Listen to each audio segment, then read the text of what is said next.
There are few passages in Scripture that have been so feared and misrepresented as Revelation chapter 13. It's an iconic chapter. The beast from the sea, the beast from the land, the number of the beast, the mark of the beast. These are all images we know so well, and they are common currency, even amongst those who don't profess Christian faith. And these images, for many people, are the stuff of nightmares.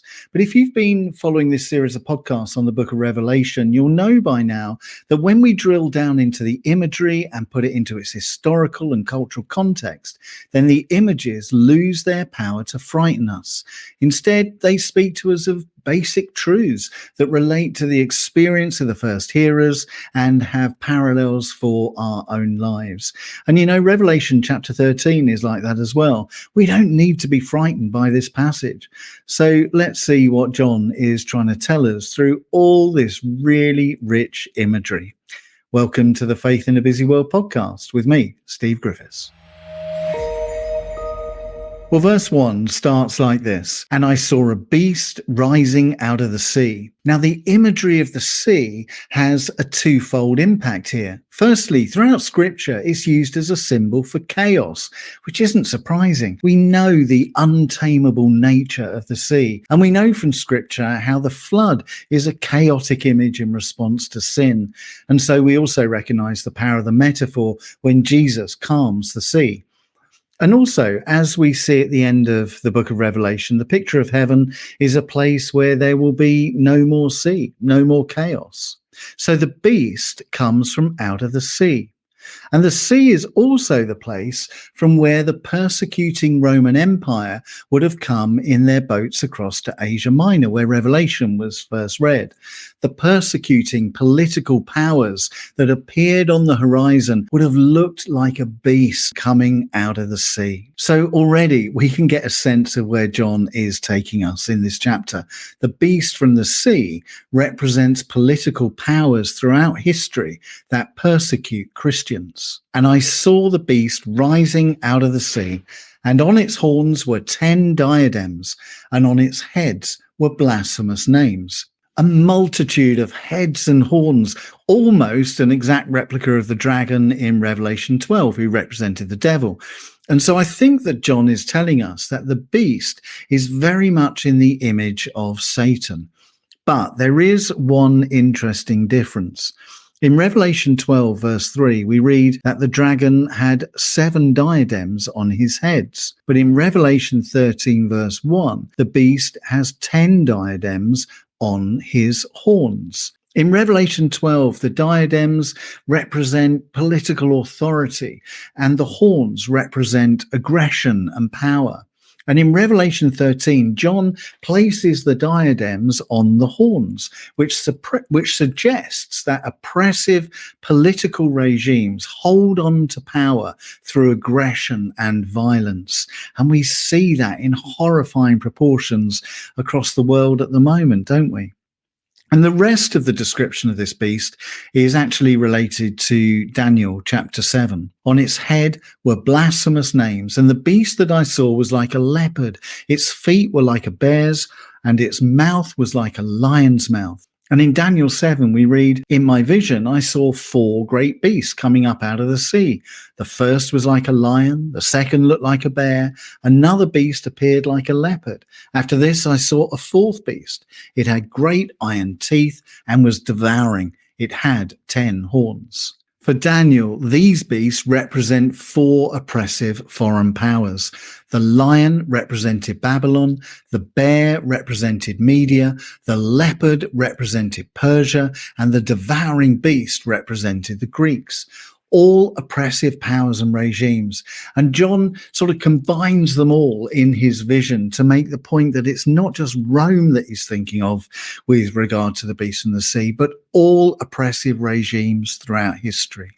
And John tells us that on its head were blasphemous names. Now, the Greek is a bit obscure at this point. It may actually just say a blasphemous name. But either way, the same idea holds, that these oppressive powers and regimes stand in opposition to God, and they speak blasphemy against him. And in verse 2, we revisit a theme that John wrote about in Revelation chapter 12, that oppressive political authorities don't have any power in and of themselves, but they are merely puppets on the hand of satanic influence. Verse 2 says, "And the dragon gave it its power and his throne and great authority." And here's an interesting thought. The dragon has been cast out of heaven. So how can it give others power? Well, I think that oppressive political regimes only have the power that we, the rest of the world, allow them to have. There is culpability in silence. If we are not part of the solution, we are part of the problem. And that's why it's absolutely crucial for the church to stand up and be counted. We cannot stand idly by while society tolerates injustice and the continuing marginalization of the poor, the weak, and the vulnerable. We must speak up for truth, for what is right and just. Speaking into the silence diminishes the power of evil. That is for certain. And we must be prepared to speak out loud and clear. And then in verse 3, one of the heads seemed to have received a death blow, but its mortal wound had been healed. In amazement, the whole earth followed the beast. Now, there have been some quite bizarre interpretations of this verse, not least the one that a few decades ago identified the beast as President Gorbachev of the Soviet Union because of the birthmark he had on his head. Now, I don't think we want to go down that road. As with all these images, the truth is actually far more interesting.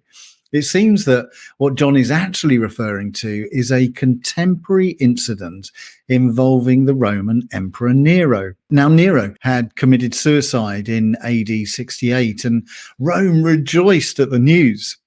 But rumors went round that he had risen from the dead, and the authorities started issuing edicts in his name, adding to the fear and unease of the people. And on 3 occasions after AD 68, impostors claimed to be the resurrected Nero. The first led a rebellion against Rome in AD 69, the second in AD 80, and the third in AD 88, just 8 years before Revelation was written. And the idea that was current at the time was that Nero would return as the antichrist. And again, what I think John is pointing out here is not any viability for the Nero myth, but the idea that political oppression gets resurrected time and time again. Just when you think it's mortally wounded, it revives and grows strong again. And it's the seeming invincibility of that oppressive political power that leaves people in amazement. And the truth is, I think that too often we leave governments unchallenged because we somehow rationalize their activity. We argue for the greater good in the light of injustice and oppression because we are taken in by their narrative of power. And so in verse 4, we read something very interesting indeed. It says, "They worship the dragon, for he had given his authority to the beast, and they worship the beast, saying, 'Who is like the beast, and who can fight against it?'" Well, as we move through this chapter, we're going to see that John engages in a game of parody, where he compares the false claims of the beast with the true claims of Christ. If the dragon wants to be God, then the beast is its Christ figure. Now, the beast has 10 diadems, and in Revelation 19, verse 12, we are told Christ has many diadems. The beast has a blasphemous name, but in Revelation 19:11, Christ's name is worthy. The beast causes people to worship the dragon, but Christ causes us to worship the Father. The beast has a wound, but lives, and Christ too was wounded, but lives. The beast is given authority by the dragon, and Christ is given authority by the Father. And so in verse 4, we read that the people proclaim, "Who is like the beast and who can fight against it?" Which reminds us of Exodus chapter 15, verse 11, where Israel proclaims, "Who is like you, O Lord, among the gods?" And again in Psalm 35:10, "Who is like you, O God?" There's a parody going on here. And the irony of the claims of the dragon and the beast would not have been lost on those first hearers. And then in verse 5, the beast was given a mouth uttering haughty and blasphemous words. Again, this is a symbol of the derived authority of the beast. He's given a mouth. And it's interesting that in verses 5 to 7, John says, was given 4 times, a real indication that the beast has no authority in and of himself. And although the dragon gives the beast this sort of pretend authority, John stresses in verse 5 that it is still limited by God because it's only for 42 months. Now, that's a time period that we've come across a few times in Revelation already. So what does the beast speak out against? Well, the answer is in verse 6. It opened its mouth to utter blasphemies against God, blaspheming his name and his dwelling, that is, those who dwell in heaven. Now, this is such an important verse because it tells us that God dwells in us. We are God's dwelling. So when we are reviled for the faith, or if we have to suffer persecution, God dwells within us and gives us the strength to endure. Now, that's an important point in the light of verse 7. It was allowed to make war on the saints and to conquer them. It was given authority over every tribe and people and language and nation. And that is the sad reality of the world in the last days, and it is destined to remain that way, as we see in verse 8, where a subtle but important change occurs in how John writes. There's 2 things to mention about verse 8. Firstly, John moves into the future tense, and all the inhabitants of the earth will worship him. And secondly, the beast is referred to here not as it, but he. The beast becomes personified. So John tells us that until the end times, there will always be oppressors leading political regimes that persecute God's people, personified in his vision by this beast, and the oppression will be supported by those whose names are not written in the book of life. And in verse 10, John makes this really interesting statement. If anyone is to be taken into captivity he goes. If anyone slays with the sword he will be slain. Now, the first part reminds us that in the providence of God, some Christians will be persecuted. If anyone is to be taken into captivity he goes. But the second part is about the judgment that will fall on the persecutor. If anyone slays with the sword he will be slain. There is for the church a sense of encouragement that there will be justification in that the persecutors will be judged for their deeds.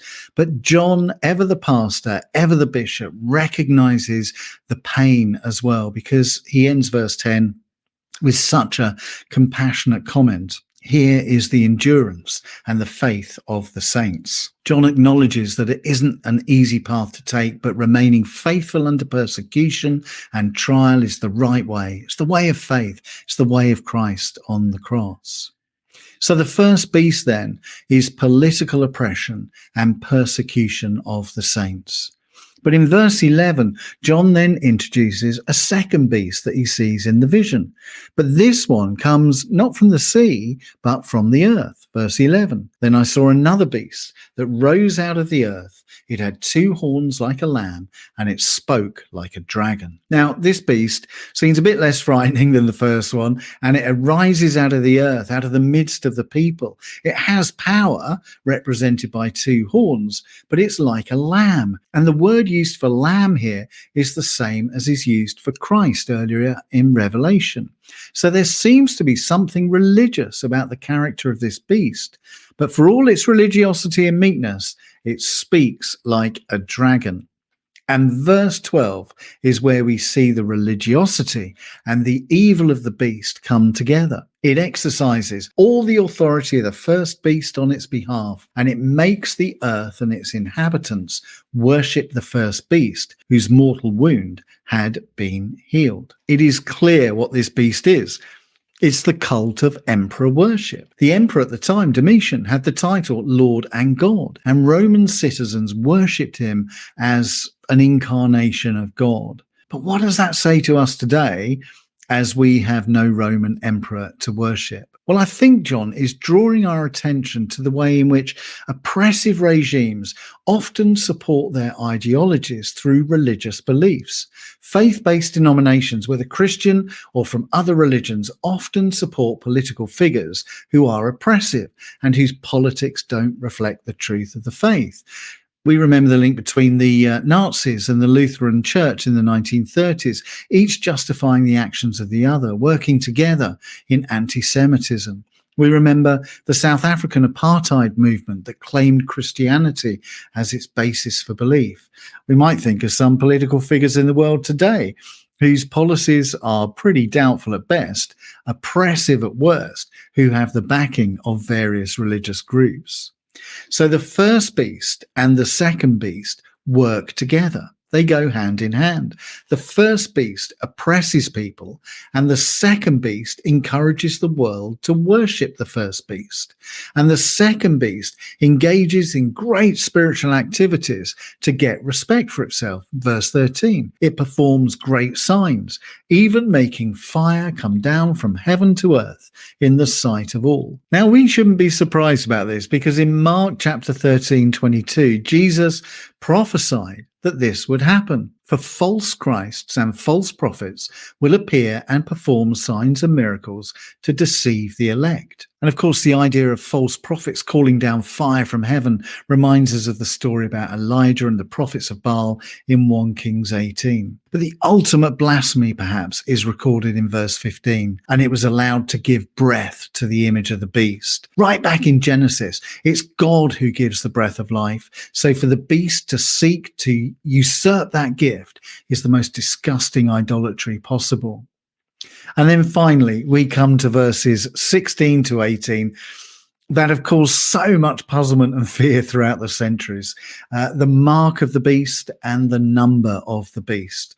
Well, let's work through it. It causes all, both small and great, both rich and poor, both free and slave, to be marked on the right hand or the forehead, so that no one can buy or sell who does not have the mark, that is the name of the beast, or the number of its name. Well, what on earth does this mean? Let's have a look.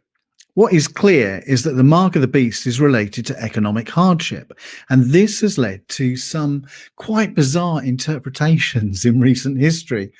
Some believe it refers to the evil of the single currency, the euro. Some people believe it refers to barcoding of food. Other writers have prophesied that we will all have chip and pin inserts under our skin, and without that, we will not be allowed to buy food. I'm sure there are many more equally fanciful interpretations.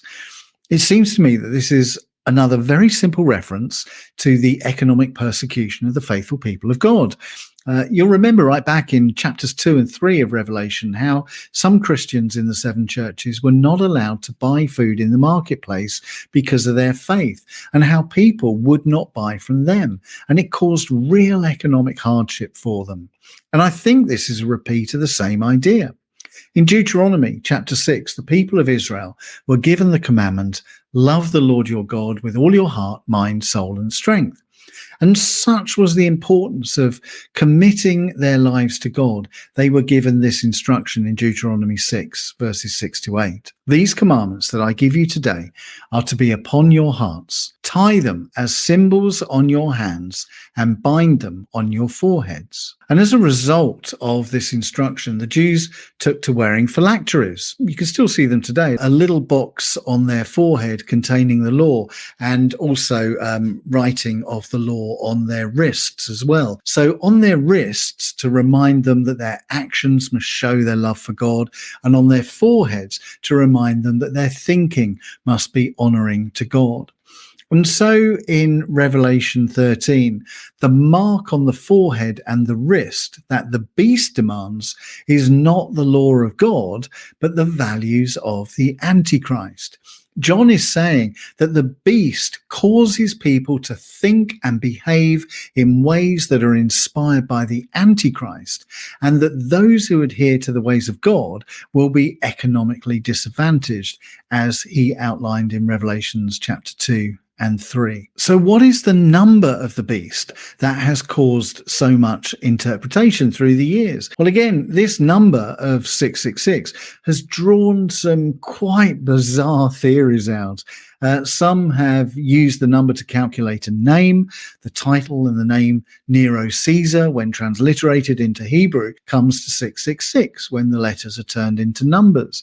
Others have said that it is the Pope because his full title is Vicar of the Son of God, and that title in Latin numbers 666, again, when the letters are turned into numbers. I could give you at least 15 other examples of interpretation about that.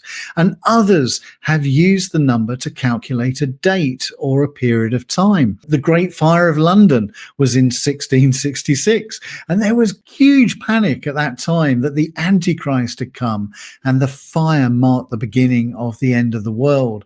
Others have calculated it as the period of time when the Pope will have authority. Again, there's so many different examples to draw on here. But if you want my opinion, here it is. This passage actually says that 666 is the number of man.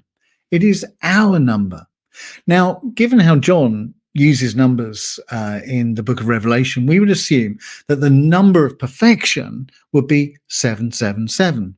So humanity's number is 666, less than perfection. It seems to me that 666, the number of man, is a statement about our fallenness, our innate sinfulness, which is inherent in our acceptance of worship of the beast. What John is saying, I think, is that we worship the beast and then we have fallen into sin. We are no longer 777. We are 666. To me, that is the simplest and most logical explanation. And it seems to fit in with John's scheme of thinking that we've seen throughout our study of the book of Revelation. So, Revelation 13. Political oppression is a reality for Christians, and the evil of satanic influence exists through persecuting regimes. Political regimes use spirituality to back up their ideologies, and some religious groups endorse political regimes as the outworking of their spiritual views. Political oppressions and religious groups often go hand in hand and support each other at the expense of faithful believers, and this results in economic hardship for many believers. There is a lot going on in Revelation 13, but it's not a passage to be scared of because we know from the book of Revelation that ultimately God has the victory. So I hope that you found that useful. Thank you so much for giving me your time today. If you have found it useful, please do click the like button, subscribe to the channel, and I will be with you again soon. Bye-bye.